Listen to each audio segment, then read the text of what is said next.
কম খরচে কম সময়ে তৈরি করে ফেলুন মজার খিরসা। এখানে আমি 3.5 কেজি দুধ নিয়েছিলাম। দুধ জাল করে কমিয়ে 1 কেজি করে নিয়েছি। দুধ জাল করার পরে কি পরিমাণে গাঢ় হয়েছে দেখলেই বোঝা যায়। দুধ যত গাঢ় হবে তত খিরসা মজা হবে।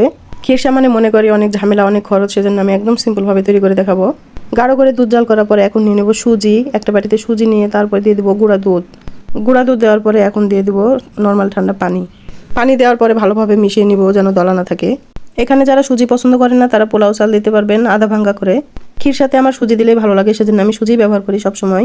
গাঢ় করে দুধ জাল করে রাখা ছিল, তার মধ্যে দিয়ে দিব সুজি। সুজি দেওয়ার পরে কিন্তু নাড়া বন্ধ করা যাবে না, না হলে তলাই লেগে যাবে।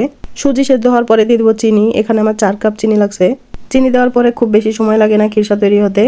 এই খিরসাটা এমন একটা জিনিস, ছোট থেকে বড় সবাই পছন্দ করে, আমার তো খুবই ভালো লাগে। খিরসা তৈরি করতে প্রথম দিকে যা সময় লাগে পরে আর সময় লাগে না। প্রথম দিকে দুধ জাল করে কমাইতে অনেক সময় লাগে। খিরসা তৈরি শেষ পর্যায়ে দিয়ে দিবেন ঘি। আমি দিয়েছি কিন্তু আমি ভিডিও করতে ভুলে গেছি। ঈদের দিন তৈরি করে ফেলুন কম সময়ে কম খরচে মজাদার খিরসা।